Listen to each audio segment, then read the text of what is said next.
आपको knee pain के chances बहुत ज्यादा है। अगर आप रनिंग कर रहे हो, आप जंपिंग कर रहे हो, आप कोई भी स्पोर्ट्स एक्टिविटी खेल रहे हो तो आपको नी पेन के चांसेस बहुत ज्यादा है। जान के हैरानी हुई ना? आज के इस वीडियो में हम उसी के बारे में बात करेंगे। Hello everybody, my self doctor Dhubri Gandhi, sports physiotherapist, team ortho sports stretch physio.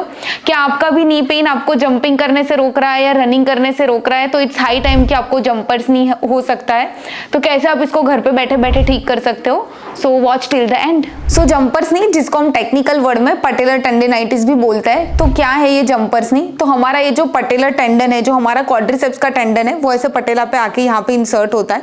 तो हमारा ये जो इंफीरियर पोल ऑफ पटेला है, उस पे आपको परसिस्टेंस पेन देखने को मिलता है। So this is a most diagnostic sign of a jumper's knee. So apart from the persistence pain at the inferior pole of patella, दूसरा जो हमारा मोस्ट कॉमन सिम्टम्स रहता है पटेलर टेंडिनोपैथी में, वो ये है कि जब भी आप कोई भी एक्टिविटी ऐसी कर रहे हो कि जिसपे आपका बार बार आपके पटेला पे लोड आ रहा है, जैसे कि अगर आप बास्केटबॉल खेल रहे हो, जंपिंग कर रहे हो, रनिंग कर रहे हो, जब भी क्योंकि टेंडन पे लोड आएगा तो हमारे जो सिम्टम्स होते हैं वो अग्रावेट हो जाते हैं, बढ़ जाते हैं वो सिम्टम्स। तो उसके मोस्ट कॉमन डायग्नोस्टिक प्रोसीजर होती है कि हम सिंगल लेग डिक्लाइन स्क्वाट, जब भी हम सिंगल लेग डिक्लाइन स्क्वाट करवाते हैं पेशेंट को, जिसमें इसेंट्रिक वर्क होता है, तो उस पे सबसे ज्यादा पेन आता है। तो अब जानेंगे कि कैसे आप इसको ठीक कर सकते हो। तो जब भी हम पटेलर टेंडिनोपैथी के बाद रिहैब शुरू करते हैं, तो हमारा पहला गोल ये रहता है कि आप वेरियस फॉर्म ऑफ एक्टिविटी को लोड करना सीखो। और दूसरा हमारा ये गोल रहता है कि आप जब भी कोई भी रिहैब एक्टिविटी करवा रहे हो तो आपको पेन इंटेंसिटी कंटिन्यूअसली मॉनिटर करते रहना है कि कोई भी आप एक्सरसाइजेस करवा रहे हो तो जो पेशेंट्स का पेन है वो टॉलरेबल लिमिट में है,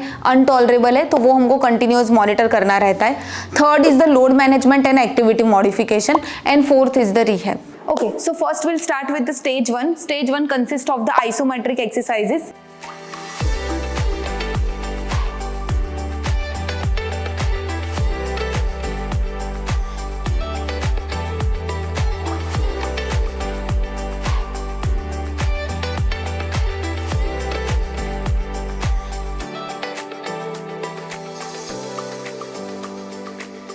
In stage 2 consists of the heavy slow resistance training, because tendon को लोड लेना बहुत पसंद है। सो स्टेज 2 में हम heavy slow resistance training से टेंडन को लोड से अडेप्ट करेंगे।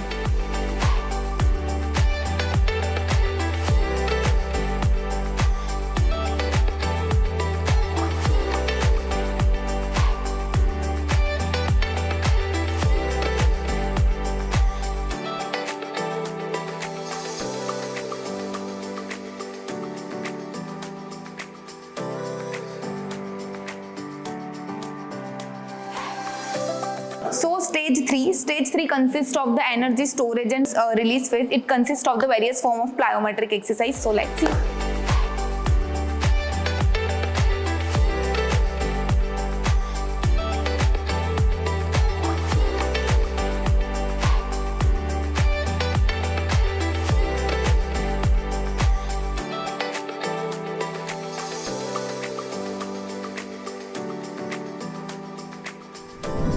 कोई भी स्पोर्ट्स इंजरी के रिलेटेड, कोई भी शोल्डर, नी, एंकल, एनी स्पोर्ट्स इंजरी, आप कंफ्यूज हो कि क्या करना चाहिए क्या नहीं करना चाहिए, तो आप हमें नीचे दिए गए नंबर पे कांटेक्ट कर सकते हो। Thank you.